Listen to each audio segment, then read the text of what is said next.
Good afternoon, music world. John here from What's Spinning, here today with a slightly different video. I figured that this would be a little something different for the channel and try and change things up a little bit. I've done a lot of countdowns and starter packs in my time here, and recently, here's a fun little fact about me. I actually started publishing some horror fiction and put out my first novella about a month or so ago. Put the link down below if anybody is interested. However, today, what I thought would be interesting would be to take you through 10 albums that I really escaped into when I've been working on my writing lately. I mean, music to me is just very important in general, but with the writing process, it's been a huge part of me getting stuff done and getting stuff published. Listen to everything from jazz to electronic to some funk as well. Usually on the more instrumental side, just helps me focus a little bit more. But today, I'm going to chat through 10 albums that I've crafted some nightmares to. The first one being the incredible, iconic soundtrack to Silent Hill 2, the granddaddy of all survival horror soundtracks. Now, I am partial to the soundtrack from 3. 3 is one of my favorite games of all time, but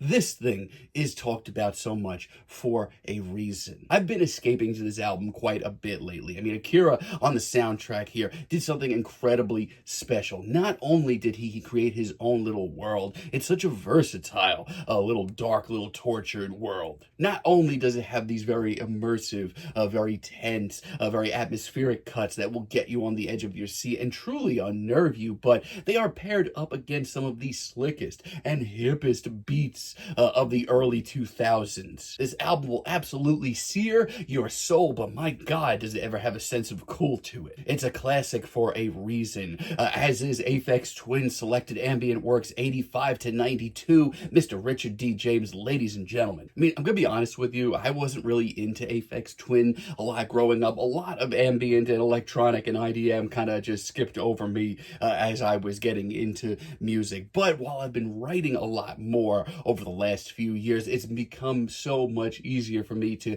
escape into Richard's classics. The beats, the production, everything about this record is so icy cold. And a lot of these tracks, they are beefy, but they are often journeys with little details and big details changing sporadically over time. It's so chilling, but it's also so easy to escape into, specifically just because of how hypnotizing and mesmerizing this album gets at times. And also, outside of very tense and dark music, as well as some IDM and electronic music, I also get down to a lot of sort of cyberpunk, 80s retro sounding soundtracks. Yeah, I love that sort of dystopian cyberpunk vibe. That's very much something that gets my creative juices flowing, as does Carpenter Brutt's trilogy. This is that sound to a T. Yes, this album is very long. It is pretty damn long, but my God, does it go places, and it's just so unique. It's loud, it's brash, it's colorful. I mean, one second you'll be grooving to some old school electro funk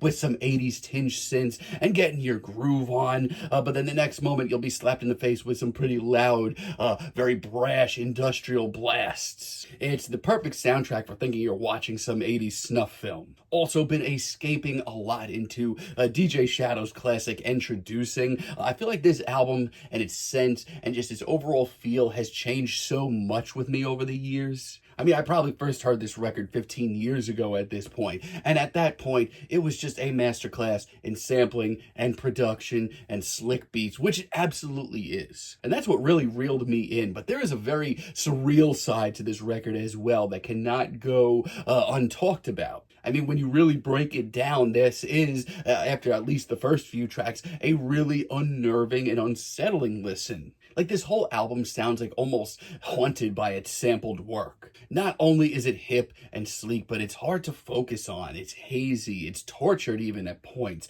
and it's just such a classic. Next, I want to give a shout out to Godspeed You Black Emperors, hallelujah! Don't Bend, Ascend, probably my second favorite Godspeed record, but my first favorite record to write to when it comes to Godspeed's music. It is a tragic, swirling, intense record that does not hold a single punch back. I mean, my God, the opener, Melodic, is honestly one of my favorite Godspeed tracks of all time. Maybe my favorite. I mean, few bands' lyrics or not can put this much emotion and disarray and just a cruel sense of reality into their music. It's a traumatized, raw album that bleeds what it feels. Not only that, but there is absolutely no hope in sight on this record, much like my writing. Also, I've been writing a lot to John Carpenter's Lost Themes. I've always loved this collection from John. I mean, I grew up on the man's soundtracks, and he was an absolute wizard in the studio, but I did have my reservations when he announced that this album was coming out. It's a collection of moody, dreary, synthy opuses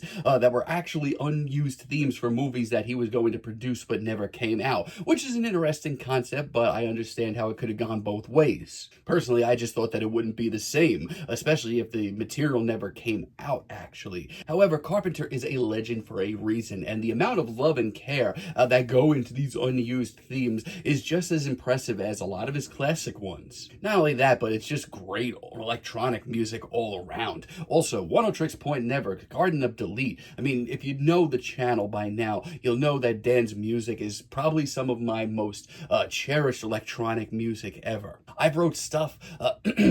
I've wrote short works over the years to everything from Betrayed in the Octagon to the Good Times soundtrack. But Garden of Delete is a record that I always come back to, and it's a record that I continuously fall in love with over and over again. I mean, for one, it's just really great electronic music with impeccable production, but it's also very raw, very animalistic. It feels very alive at points. It's also an engaging listen, hopping back and forth from one style to the next. If you haven't listened to it, please do, and check out the rest of Dan's discography. It's pretty damn solid. Also want to give a big shout out to Daniel Avery's Ultra Truth, probably the newest record on this list. Fans of the channel will know that a few years back, this was one of my favorite records of the year. It's an album, once again, that shows Daniel Avery doing what he does best, and that's creating this very cold, very unforgiving world. And it's one that hits at my core just because at the end of the day, not only is the record, very alien, but it's also very familiar sounding. It's a very unique listen and very easy to escape into.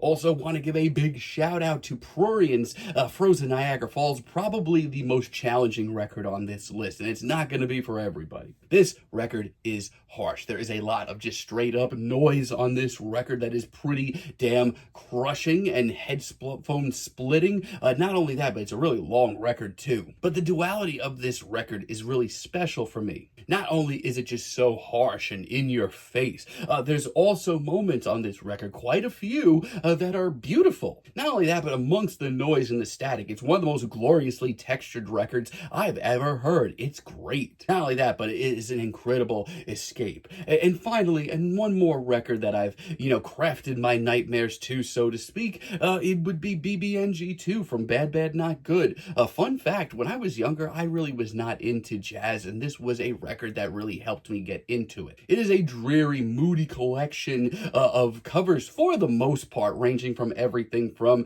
James Blake covers to Tyler the Creator and Earl Sweatshirt to The Legend of Zelda. Sometimes all of those sounds are coming at you all at once. But it's also like really dark and surreal and otherworldly at times. I mean, look at the damn album art. That is nightmare fuel. But for me, it's also mesmerizing. It's hip. It helped me get into a lot more jazz, and it's something that I've always been able to escape into. I'm going to drop the link down below if you want to check out some of my work. But for now, I'm going to leave it at that. I hope y'all enjoyed the video. If I have any more writers out there that want to chat about albums that they've escaped into, or songs or artists or whatever, feel free to drop them down below. And until next time, have a great day, friends.